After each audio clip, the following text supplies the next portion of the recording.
IHP Média, la chaîne qui vous édifie. Parole de Dieu. Liloba ya Nzambe. Makomi. Tolongwa na ba distraction. Tolongwa na ba distraction, mes bien-aimés. Et si kayo ozali, bazoko aveugle bino misu. Avec mate ya prospérité. Avec mate ya ko voyager na poto. Avec mate ya ko bota bana. Avec mate ya ko zwa ba misala. Avec mate ya ko bunda katangu nyonso ke koko na bino na mboka yende ndoki noko na bino ndeboye bosambela kaka au nom de Jésus bandoki bakene ezapi mate ya distraction, mes bien-aimés. Jusqu'à quand on continuera ya ko bundisa po bayebi ke bisika bazo tinda bino ezali wrong battle bozo ko bunda ndenge bangle balobaka bozo ko bunda bitumba moko oyo ezali nango na elonga te. Pourquoi passez-vous les distractions? Le temps, 2 heures, 3 heures du temps, ozoko prieka noko nabiso, ndoki, moto, yaya nabiso, moto, namboka papa nabiso, moto. Mais bien aimé, eza malamu, eza mabete plutôt. Mais quand vraiment tu es en Christ, quand vraiment Jésus-Christ est en toi, atan noko azandoki, tango koya, akomona kutu yote. IHP Média, la chaîne qui vous édifie.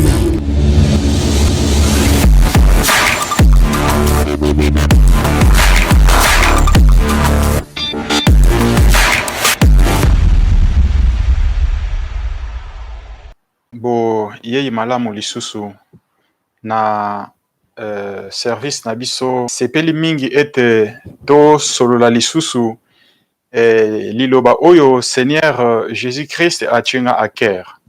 Alors sans plus retarder na sengi na bandeko bo kokako kabola message oyo parce que eza nouvelle moko ya malamu oyo totangaka tangu nyonso kasi mbala mususu toyebaka vraiment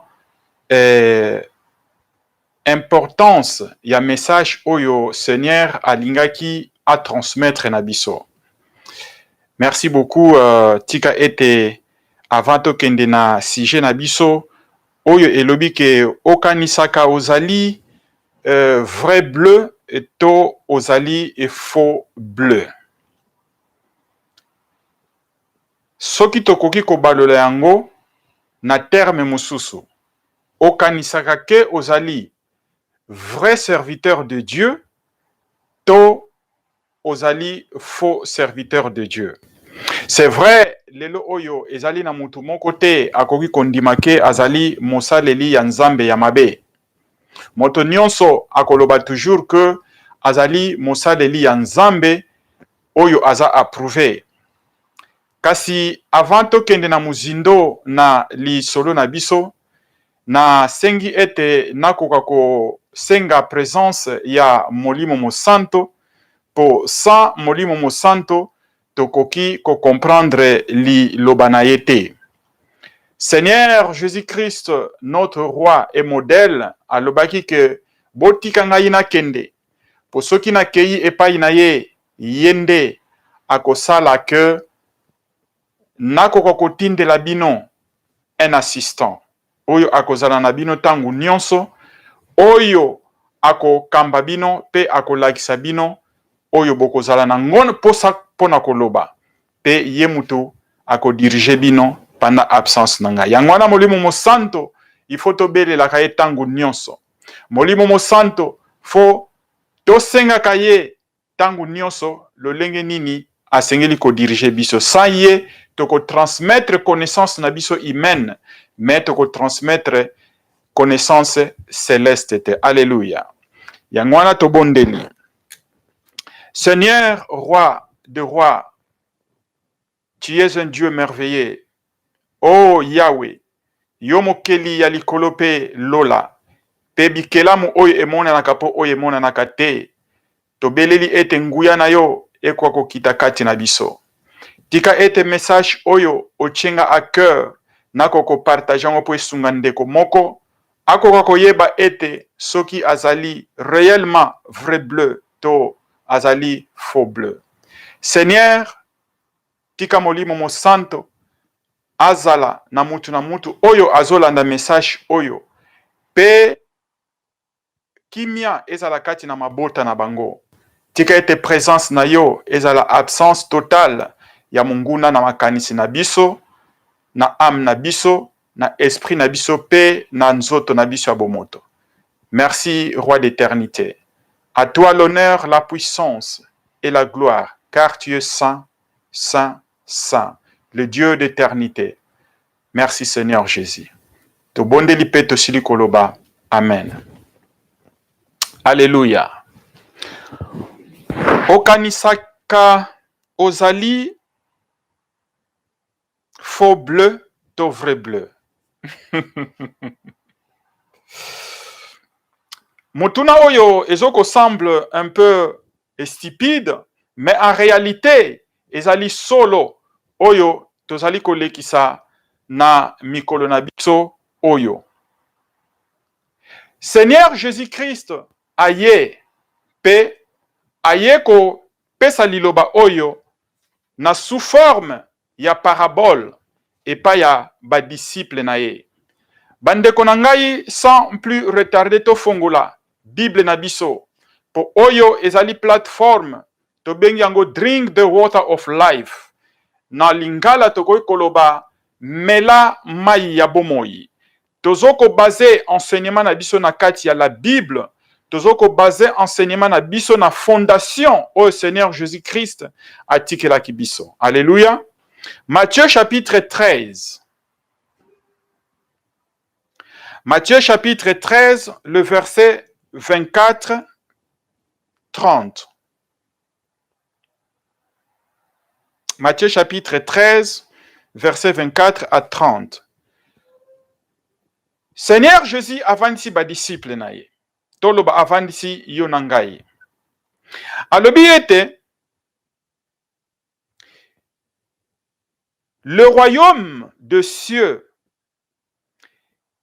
est semblable à un homme qui a sémé de la belle sémence dans son champ.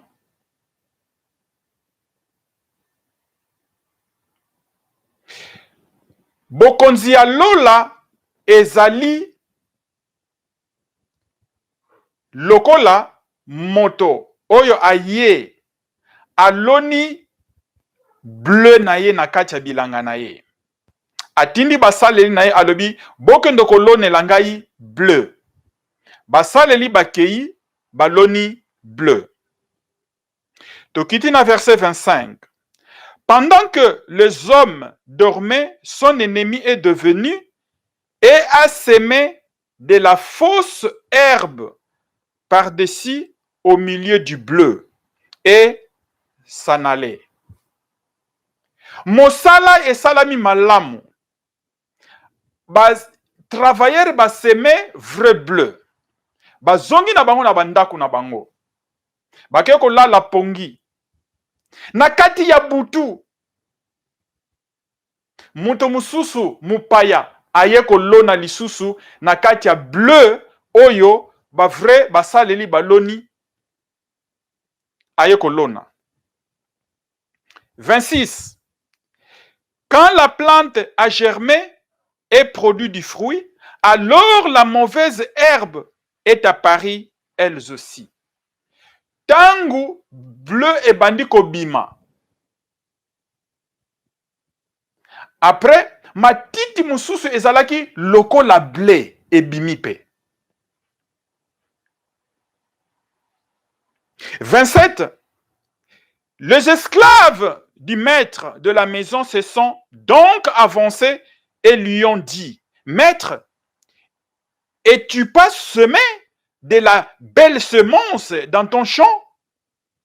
Comment se fait-il qu'ils y trouvent de la mauvaise herbe? Enseignant, maître, otindaki biso toke tokoseme bleu ya malamu na bilanga. Mais tangu tokei otindi biso toke tokotala, tomoni matiti moko boye ebimi eza exactement lokola bleu. Baye kopesa rapport epa ya mukolo bilanga. Alors, ce qui s'est passé, c'est quoi? Le verset 28 a continué. Il leur a dit, un ennemi, un homme a fait cela. Alors, il faut ezala muntu mususu mupaya. Ayeko sala likambo wana. Alors, ba disciple balobi na yeboye. Veux-tu donc que nous sortions la ramasser? Est-ce que on peut permettre biso to que longola matiti o eza lokola blé? Mais bien aimé, bolanda malamu. Et si ka Seigneur Jésus-Christ ali komema biso na kotanga parabole oyo. Seigneur alobi na bango te, verset 29. Non, non, non, non.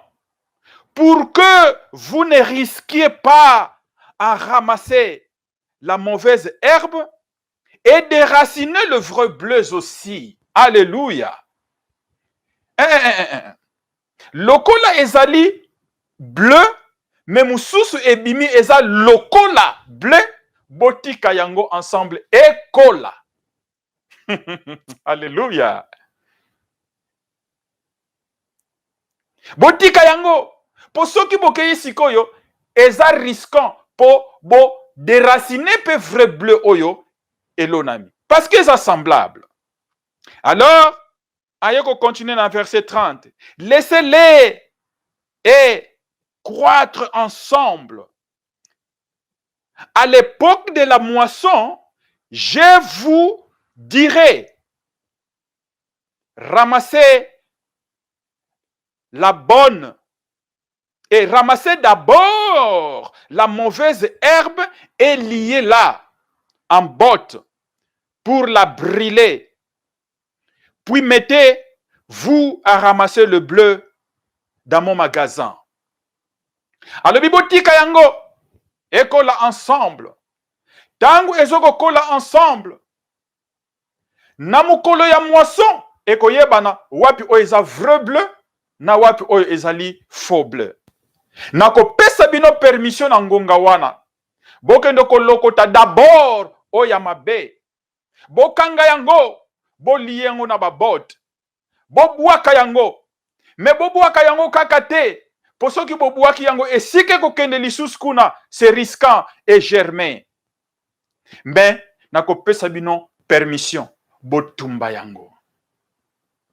Et soki bosali musala wana ya sélection, nde esika siko na koyebisa bino, c'est alors bozwa oya malamu. Après, bobomba yango na kati ya magasin na ngai. Mais bien aimé, balingani, oyo ezali l'ICC, Seigneur Jésus-Christ alobeli. Akokanisi bokonzi na ye lokola un semeur o ayeko semer vrai bleu. Alors tango apesi l'ICC wana, ba disciple baye balobi oh Seigneur, kaka na verset et kaka na chapitre 13. Le verset 10, Thomas na verset 10. Et les disciples s'avancèrent et lui dirent, pourquoi leur parles-tu en parabole? Alléluia. Mais Seigneur, bazana connaissance à moukier. Bako comprendre tes paraboles oya semer ozoloba elinko loba lisusu nini. Sans te mentir, ezala biso pe to yebi na biso te. Yangwana lokola toza entre biso, yebisa biso. Elinko loba nini. Et pourquoi ozolobela bango en parabole? Alors Seigneur a répondre bango dans le verset 11. À vous, il est accordé de comprendre les saints secrets du royaume de cieux. Mais à cela n'est pas accordé. Soko kiti na verset 12 jusqu'à 15, mes bien-aimés. Seigneur a lobi que oyo azanango ebele bako bakisela ye lisusu ebele. Mais oyo azana eloko te, ezala oyo azanango bako longola ye yango. Pona nini? Parce que bazana matoyi balingi koyoka te. Bazana misu kasi ezali komona te. Bazana zolo kasi eyokaka solo te. Bazana munoko kasi elingi koloba te. Bazana maboko kasi esimbaka te. Bazali na makolo kasi etambolaka te.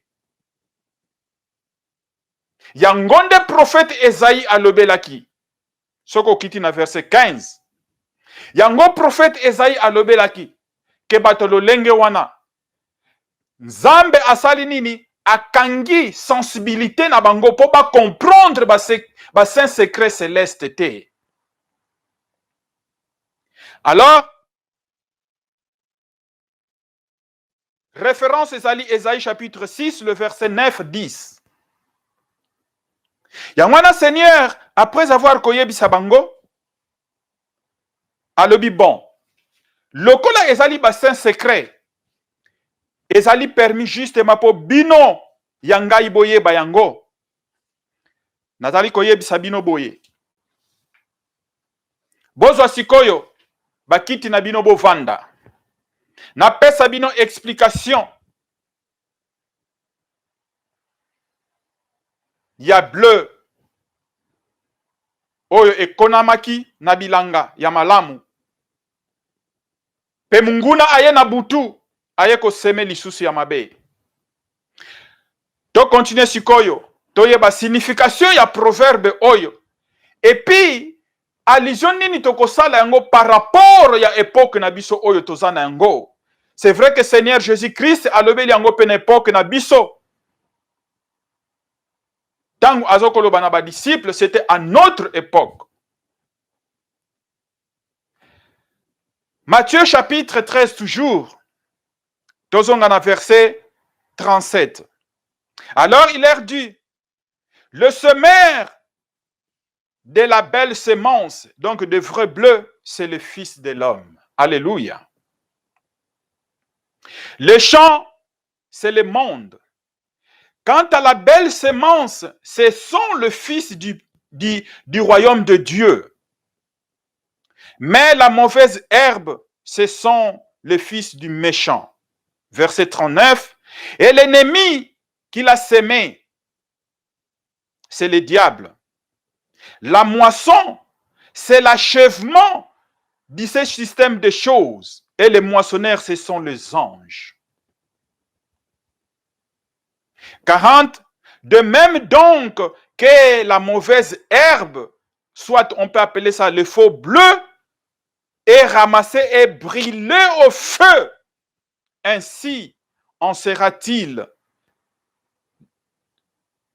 la conclusion du système des choses. Dans la traduction, c'est ainsi se fera la fin du monde. Verset 41.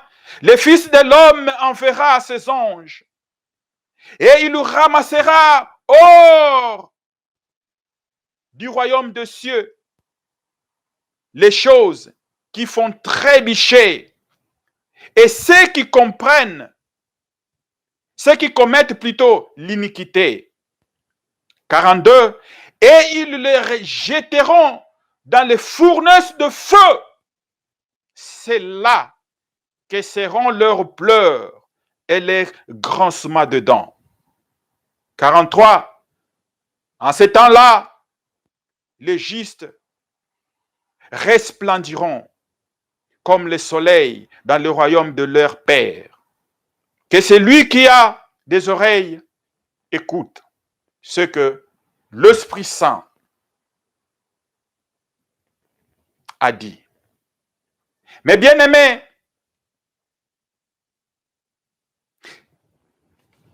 alobeli yango très clair,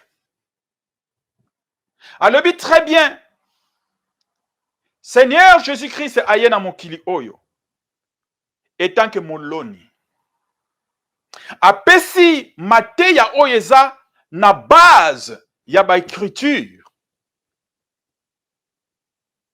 Seigneur Jésus-Christ aye apesi vrai évangile, atindi vrai évangile bien entendu oyo ezali basé na ba écriture. Alors pendant que aye na mokili oyo, mokili eza lokola bilanga, ndenge Bible auti kolobango. Seigneur aye na bilanga, na mokili, aye kolona. Tu vois? Aye kolona. Alors, mbuma oyo ye aye kolona awa, ezali ba disciple. Eza mbuma ya malamu. Siko ba disciple wana, ba apôtre, le 12, parce que bazaki 72, bon, bazaki belé, mais pendant sélection, 72, et puis 12, baye kotikala, a formé noyau, ya christianisme, le vrai christianisme. A tindi bango, bakendo ko continuer ko évangéliser. Mais pendant que bazo kendo ko évangéliser, ba mususu bazo zwa message yango d'une manière, bazo tordre enseignement. Oyo aye kolona na kati ya butu ezali le diable. Yangwana me bien aimé, nazobondela molimo mo santo apesanga permission nateya à propos ya secret o ya butu. Makamu nini elekaka na butu? Butu. Seigneur Jésus-Christ aponaki ba disciple na ye avant apona bango akeko bondela butu mobimba na kati ya montagne na butu. Yo oni kolala pongi na butu. Monguna pe azia kolona pe na butu. Tokene musika te eza enseignement mususu. Aye ko semer. Au lieu aye ko semer à soutenir vraie semence au Seigneur Jésus-Christ atei, ye aye ko teya oyo ya ye. Et si kasikoyo Seigneur alobi bokende ko prêcher bo évangéliser. Oyo nyonso akosala fornication akokota te na bokonzi na lola. Ye monguna aye ko changer place wana alobi ke bosa la fornication eza nango malamu parce que eza désir oyo nzambe apesi biso eza ya la chair, faut ko satisfaire la chair. Kotonga monguna ya mutu na yote poso kotongi okokota te na bokonzi ya lola. Monguna aye ko seme mususu alobi non okotonga na yo. Eza pona ko se satisfaire pe otelemela pona dignité personnelle na yo. Monguna alobi ko yiba te alobi te okoki ko yiba na yo soki ozana nzala après oke na yo ko confesser nzamba ko comprendre yo.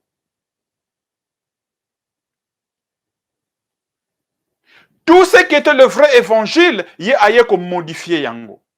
Mais baye ko yebisa biso ete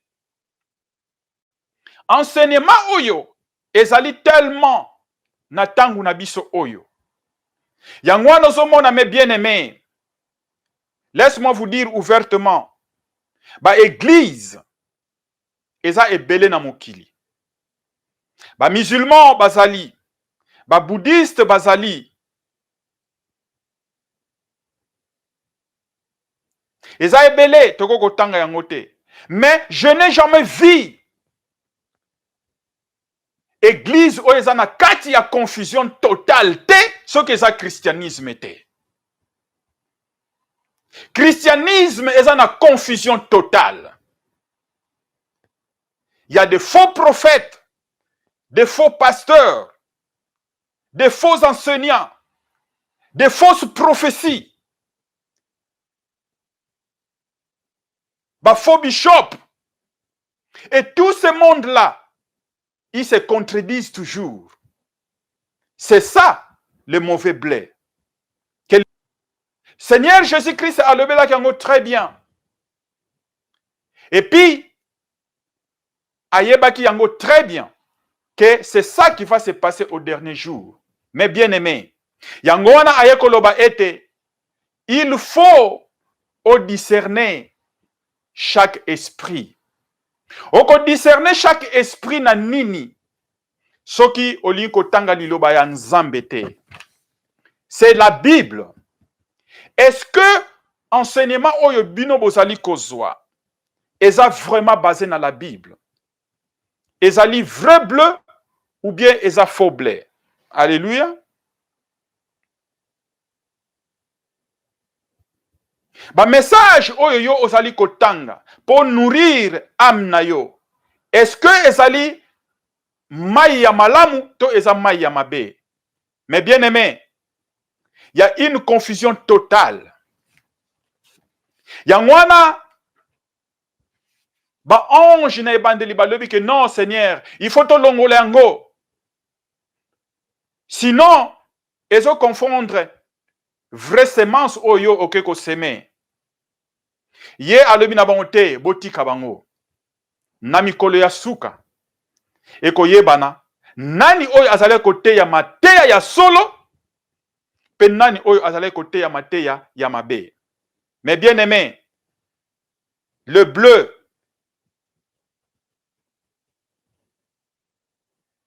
c'est la parole de Dieu. Le vrai bleu oyo Seigneur Jésus-Christ, notre roi, notre modèle, aye koteya ezali la parole de Dieu. Liloba ya Nzambe makomi tolongwa na ba distraction. Tolongwa na ba distraction, mes bien-aimés. Et si kayo ozali bazoko aveugle bino misu avec mateya ya prospérité, avec mateya ya ko voyager na poto, avec mateya ya ko bota bana, avec mateya ya ko zwa ba misala, avec mateya ya ko bunda katangu nyonso ke koko na bino na mboka yende ndoki noko na bino ndeboye bosambela kaka au nom de Jésus bandoki bakene ezapi mateya ya distraction, mes bien-aimés. Jusqu'à quand on continuera ya ko bundisa po bayebi ke bisika bazo tinda bino ezali wrong battle bozo ko bunda ndenge bangle balobaka bozo ko bunda bitumba moko oyo ezali nango na elonga te. Pourquoi passez-vous les distractions, le temps, 2 heures, 3 heures du temps, ozoko prieka noko na biso, ndoki, moto, yaya na biso, moto, namboka papa na biso, moto. Mais bien aimé, eza malamu, eza mabete plutôt. Mais quand vraiment tu es en Christ, quand vraiment Jésus-Christ est en toi, ata noko azandoki, tango koya akomona kutu yote. Parce que moto ya molimo mo santo, yango mutu ekobanda ko kamba ndaku na yo. Ata yaya na bino azanani, ata papa na bino azandoki, ata tango ozoko banga na kotambola Nzambe, na lolenge oyo aye ko tinda ba disciple na epo na ba vrai bleu, nyonso wana eko simba te. Yangwana Bible alobi na biso que c'est lui qui est en Christ Jésus. Il n'y a aucune condamnation. Parce qu'on commis déjà une nouvelle créature. Et ça a connexion moko lisusu te entre les ténèbres et la lumière. Il n'y a pas une connexion. Mes bien-aimés. Yangwana Bible alobi na biso ete tondima vrai bleu au Seigneur Jésus-Christ aye koteya. Na église depuis olukaka bana, depuis pasteur nabino ateyaka mateya okene na poto boyamba yango toyambi yango na kombo na Yesu. Année prochaine okobala na yambi yango na kombo na Yesu. Okokende na poto na yambi yango na kombo na Yesu. Ndoki oyo azokolanda bino na bwakeli moto na kombo na Yesu. Na yambi yango na kombo na Yesu. Mais bien aimé, toza la réaliste. Banda okoma ko yamba na 2015. Oyambi na 2016. Oyambi na 2017. Oyambi na 2018. Oye ko yamba na 2019. Oye ko yamba na 2020. Sikoyo me bien aimé to komi na 2021 oyamba kakaka. 7 ans mobimba. Yango Nzambe ngo. Azali Nzambe oyo ya bal. To Nzambe kaka oyo Eli azali ko belela ke moto kita moto kiti. Mais bien aimé, tozala na résolution. Regardons les choses en face et la réalité. nzambe na biso tangu bato balobaka ya nzambe ewumelaka mais ya satan nde ezalaka rapide. Satan apesaka na rapidité parce que ayebi que azokomema yo na libulu ya lifelo mpo na éternité. Mais rapidité na ye mpe ezalaka éphémère, elingi koloba ke ya mukie soki abikisi yo na mutu ya koswa yeba ke oyo akozwa kati na yo ekozala ebele koleka mutu oyo ya pasi abikisi yo. Et soki olobi ke ya satan eyaka mbangu yeba ke oza na ba relation malamu na nzambe te. Oyo ayambeli Seigneur Jésus-Christ comme sauveur alongoli mamakamu nyonso ya mambindo azali kotambola na kobanga ye soki abeleli moto ekokita. Soki alobi ko au nom de Jésus oyo fwe salama ekosalama. Pona nini? Parce que azali kotambola na kobanga selon vrai bleu oyo Seigneur Jésus-Christ aye kolona. Soki olobi ke ya nzambe wumelaka ça veut dire que yonde muto oza na kotambola ya malamu te vis-à-vis ya Seigneur. Yangwana tango sobelela akoyoka yo te. Lokuta olingi kotika te, moyibi olingi kotika te, songi olingi kotika te, babiloko bazo sabina kobelela Seigneur pesa nga nzambe pesa nga akopesa yo te. Nde yango siko bato balobaki ya nzambe ewumelaka, mais ya nzambe ewumelaka te. Alléluia. Ya nzambe ewumelaka te. A une seule condition, oza na ba relation malamu na ye.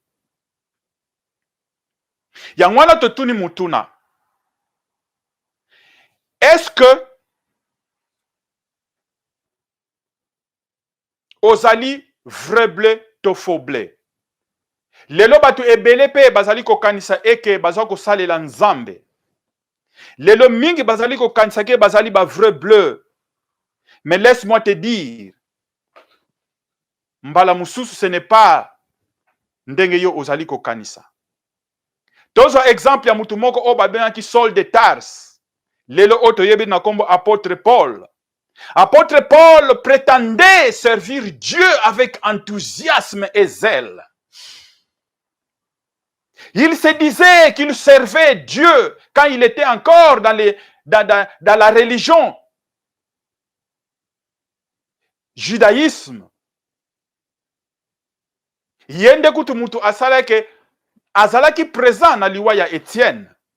Lokola abomi ba chrétien na ville oya azalaki nango ake na la commune ake kosenga mandat d'arrêt international que oyo nyonso abengami chrétien fona bomaye. Laisse-moi vous dire mes bien-aimés, pendant que Paul oyo na tango na bazobenga Saul de Tarse azalaki kosala eloko wana azalaki vraiment enthousiasmé. Il se disait vraiment que il est en train de servir Dieu. Alors tango azui mandat d'arrêt international pour éliminer tout le chrétien, ye wana na cheval na ye ale roue na nzela ya Damas. Tango akomi na nzela ya Damas, alléluia, nde aye kokuta na Seigneur Jésus-Christ ye moko. Ayoki lumière abambani na mabele. Alobi yo oza nani? Alobi ke ezali ngai nde ozoko persécuté. Alobi oza nani? Alobi ngai Seigneur ozako persécuté. Alobi te nazoko persécuté yo te Seigneur. Nde nazo sala volonté na yo. Alobi te ozo sala volonté na ngai te. Pona prouver ko ozo sala volonté na ngai te. Zala na mamola yo na cécité. Ale ye wana akomi aveugle. S'il te plaît, nazomona lisusu te alobi mais si réellement ozale ko salela ngai. Nakwa ko komiso aveugle te. C'est par là l'apôtre Paul a eu comprendre qu'en réalité azale ko salela diable. Mais il pensait être le vrai bleu. Mais en réalité, il était le faux bleu. Mais bien aimé, seul Molimo Mo Santo a révélé katina biso soki tozali ba vrai bleu et ba faux bleu. Même si tu penses être vrai bleu, il faut toujours kosenga Molimo Mo Santo. Et loko nini eza katina ngai oyo les derniers jours, peut-être diable a quoi ko réclamer âme nanga liboso trône na yo. Molimo Mo Santo ako se révéler na yo. Paul a commis aveugle en pensant être le vrai bleu. Alobi na ekende na mboka oyo yo ozali kokende. Okokuta mosaleli nanga moko komo na Anania. Yende akobondela po na yo. Alléluia. Film ebaluki. Oyo ye azali kokende po akende koboma ye. Na katikate nzela lokola kutani na ye mei, le Seigneur de Seigneurs, le roi des rois, l'homme de Galilée, Jésus-Christ de Nazareth. Alléluia. J'adore. J'adore le Seigneur Jésus. Nani oyo ndeko na ngai bando kutana na Seigneur Jésus-Christ ozalaka kandengo zali. Ça veut dire que okutana na yete. Mutu nyonso soka kutana na Seigneur Jésus-Christ le roi des rois faut vie na ye échanger. Amona changement na bomoi na ye. Paul il fallait que ndeko boma Anania na ba chrétien yo bakenda ko bombama na Damas.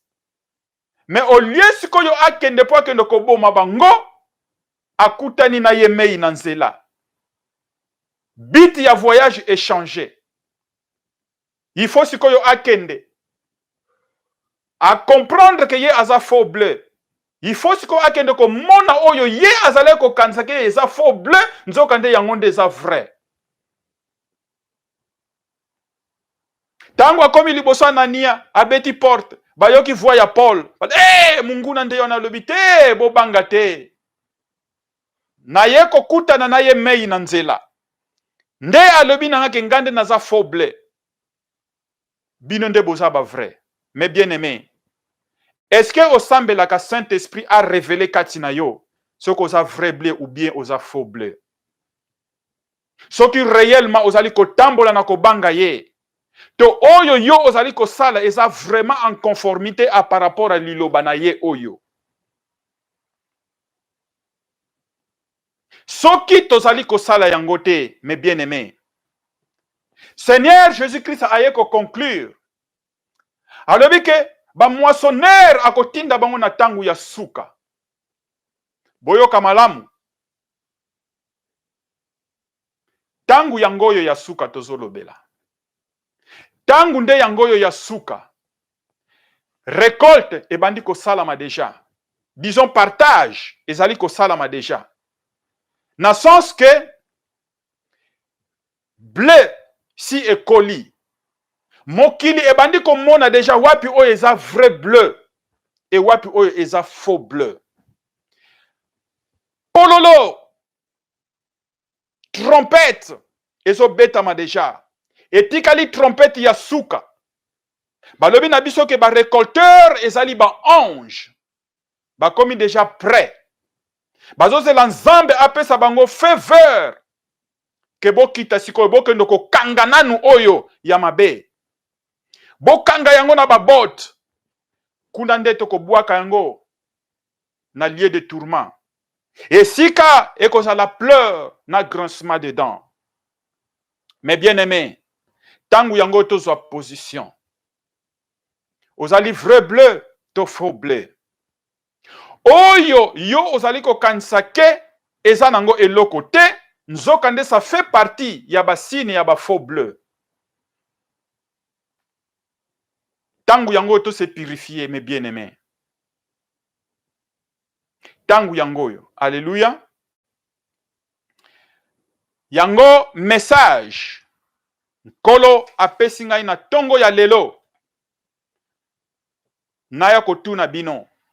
Est-ce que ozali vrai bleu to oza faux bleu? Bobima kati na bango. Bobima kati na bango. Soki esika ozali mate ya sanctification ezate. Soki esika ozali mate ya repentance ezate. Soki esika ozali, mais bien aimé, tokoloba na munoko nini? Combien de témoignages oyo tali na YouTube? Combien de vidéos oyo moni déjà? Bozo zelate Seigneur Jésus-Christ aya na mapata aya koyebisa biso, mes bien aimé. Soki ozali kokangama toujours na misala na yo, c'est que ozali faux bleu. Rappelle-toi, Seigneur Jésus-Christ, à l'obi dans Matthieu chapitre 13, auto tangi. Tango ba disciple batunage pona nizolo banon na ba proverbe, na ba parabole. Ye à l'obi ke nazolo banon na ba parabole parce que mystère ya céleste et pesami na ba zobate. Mystère céleste et pesami na o bazami mituma kasite. Mystère céleste et pesami na ba oyo bazali humble lokola les enfants qui veulent se laisser diriger na molimo mo santo. Et ça te que nga na sala théologie. Et ça te que moi j'ai fait des doctorats. Le lendo wana ezali ya Satan. Oto benga kana les temps sont finis voisins. Ezali ya bisoté. Mais quand tu vois ton pasteur ne veut même pas s'humilier. Jésus-Christ, notre Seigneur, a dit que je suis venu dans le monde et non pour être servi, mais pour servir les autres. Parmi signes, oyo koyebake, oyo azali faux bleu, oyo aza semer ya mabe Satan le diable, ye mutu azoko diriger ye un pasteur ya lolendo. Un pasteur alingi yende ba servir ye, mais alingi ko servir ba membre na yete. Est-ce que vous allez kolanda modèle ya Seigneur Jésus-Christ ou bien vous allez kolanda modèle oyo ya voisin? Pour ce n'est que Satan le diable oyo azaka têtu. Ce n'est que Satan le diable yaka na lolendo. Soki ba lobi no ke oyo eza malamu te longola yango ozo pesa ba justification. Ozo ko se justifier. Ça veut dire que oza faux blé. Yebaka résultat ezali nini? Bako ligote yo. Et puis bako bwaka yo.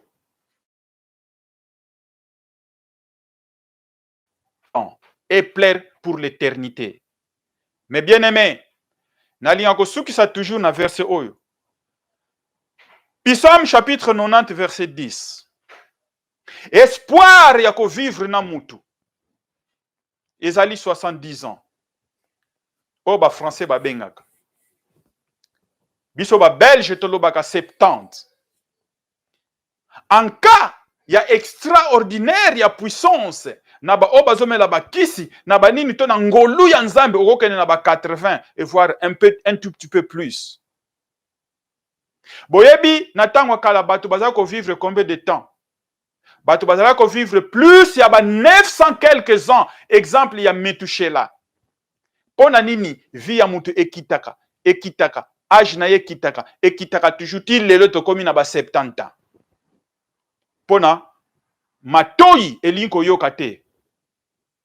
Teti masumu oyo atindi biso na mokili oyo nzambe alobi ke botambola boy biso tolingi kosala le contraire ya oyo ye alobi.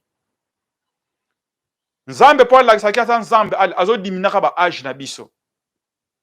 Sikoyo tuna mutuna okomi na âge nini me bien aimé? Combien de années oyo yo tikali nango? Bazoloba no changer. Komisa oyo camarade na yo. La Bible tangaka yange butu moi. Et na aide ya molimo mo santo akolakisa yo parce que aza wana batikelaki biso ye. Buka mabolongo ako se manifester. Soki osali yango okoya komona ke nzambe akoya kolobela yo. Sikoyo yo teti motikali par exemple na 3 à 4 ans, 5 ans ya ko vivre. Deuxième question omituna yango yo. Où est-ce que je vais passer mon éternité? Et si kani na kolekisa éternité na ngai? Voiture oba promettre yo. Musala oba promettre pendant 7 ans et kokaka te. Libala oba promettre pendant 7 ans et kokaka te. Et yaka te. Bazo pesa bino ba espoir oyambaka e yaka te. Okangami kaka place wana. Eza distraction. Où est-ce que tu passeras ton éternité? Et si ka nini yo kolekisa éternité na yo balingami na ngai?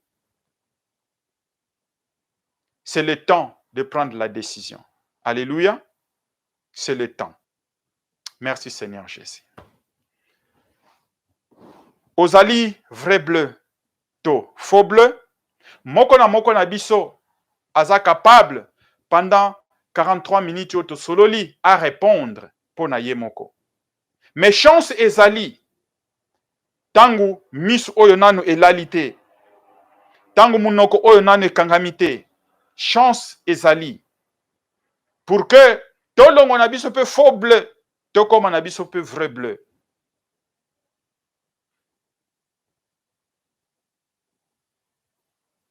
Alléluia.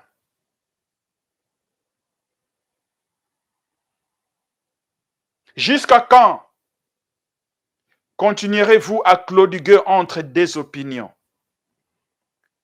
Jusqu'à quand? Jusqu'à quand, mes bien-aimés? Pourquoi s'attacher dans les choses du monde? Qui va vous amener dans les lieux de tourment? Oyo touti kotala. Faux blé oyo bako ligoté. Bako boaka na lieu de tourment. Et c'est pour l'éternité. Kanisa bando botami. Expérience oyo zanango. Kanisa. Mais sikoyo kuna ezali pour l'éternité.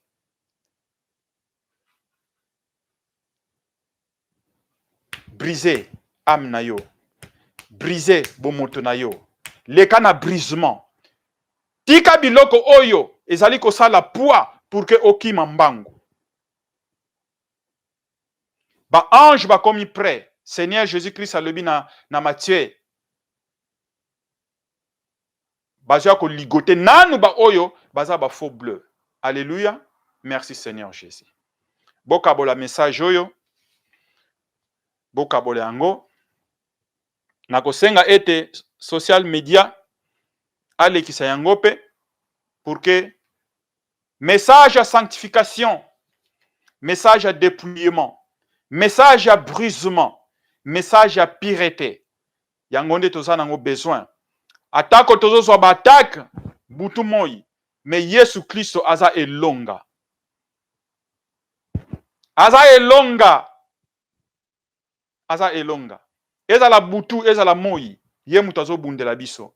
Toko lemba te, to continue ko beta parce que alobi na biso bokende. Tozala ba vrai bleu, mes seigneurs. Atako za vrai bleu. Kanisa lisolo to beti awa. Ya Paul ya Saul de Tars, lelo oto yebeli na kombo ya apôtre Paul. Tout naka mi question yo moko. Molimo mo santo a se révélé katina yo. Alakisa yo. Paul pensait servir Dieu avec zèle, mais en réalité, il ne servait pas Dieu. Tangu ayoko kutana na ye moko, Seigneur Jésus-Christ, vie na ye peut échanger. Alléluia. Merci Seigneur Jésus. Oyo nyonso azali na esika ya kobondela te, tozokoloba ngo tangu nyonso. Ezali na ba témoignage ebele. Ba oyo bayebi kotanga Bible te, lelo bazotanga Bible. Ba oyo bazalaki ke tangu afongoli Bible, azoyeba te Genèse eza wapi, Révélation eza wapi, to Apocalypse. Tangu abandi kotanga Bible, abandi ko baye. Allez, a déposer yango. Bazoko pesa témoignage lelo bakomi na goût ya kotanga Bible. Soki lelo oyo oyeba ko bondela te. Ba prière ya pam wana distraction. Yango te tozali ko bondela awa. Bobenga Sœur Esther Maluango na Sœur Linda. Nzambe apesi bango grâce.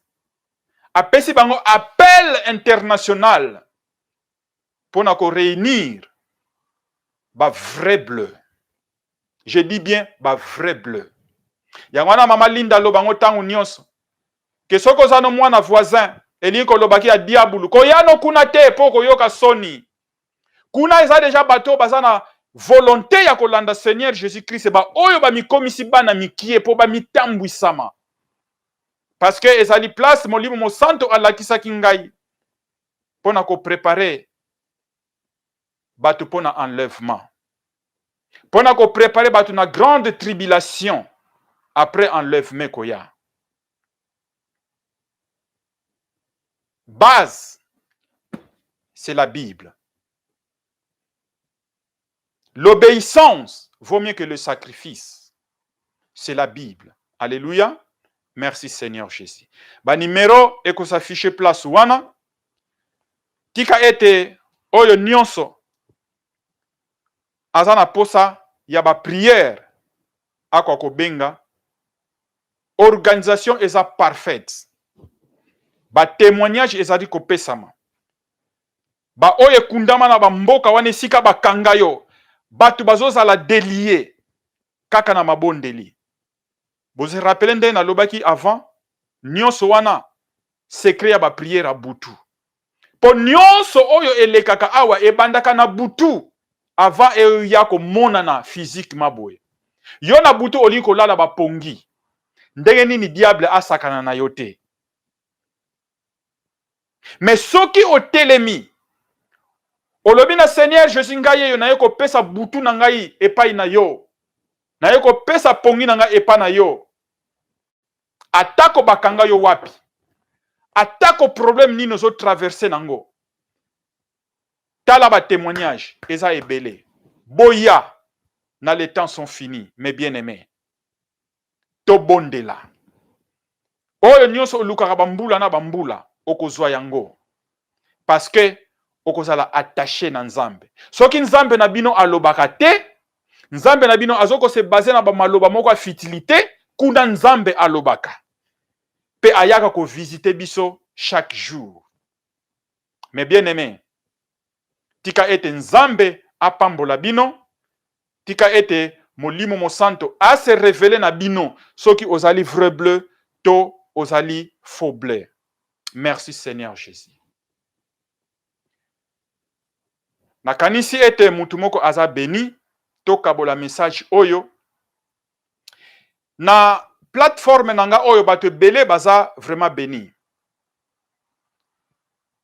Lobi nazui témoignage moko, ser moko akomaki sur le point ami diembika. Sur le point que bomo inaye eza lisusu na tina te. Mais grâce na kolanda ba message oyo eye ko sauver bomo inaye. Pe fortifier lisusu. Oyebite message oyo ozotinda, ozokabola na ba contact na yo. Combien oko sauver bomo ya mutu kuna? Nzambe na lola akomona yo pe. Alléluia. Merci Seigneur Jésus. Tobondela. Seigneur, roi d'éternité, le roi de l'univers, saint, saint, saint. Nzambe toye liboso na yo. Yo ozali alpha pe oza omega. Ozali ne bandelité pe oza na suka te. Toye liboso na yo, Seigneur Jésus. Tika ete liloba oyo etouche moko na biso. Tika ete toko ko kabola yango, Seigneur. Eko kwa kolongola mutu moko azalaki faux bleu akoma vrai bleu, Seigneur. Papa, oyebi mitema na biso. Oyo nyonso bazali na captivité na le monde ya ténèbres. Tika ete bazala délié au nom de Jésus. Seigneur, merci. Merci Nzambe na biso po lingi biso. Tika ete semaine na biso ezala malamu. Tika nguya na yo eko ko continuer kozala na biso. Tika bisika nyonso tokotia makolo na biso epesami ala biso. Molimo mo santo atambola na biso. Alakisa biso oyo tosengeli kolongola po ete tolongwa na camp ya faux bleu to koma vrai bleu, Seigneur. Tika ete tozonga na vrai christianisme oyo ya kote ya biso, Seigneur Jésus. Merci roi d'éternité. Pambola oyo nyonso azo yoka message oyo. Pambola nyonso oyo akokabola yango. Kanisa ye na trône céleste na yo, Seigneur. Merci Seigneur Jésus. Tobondeli pe tosili koloba. Amen. IHP Media, la chaîne qui vous édifie.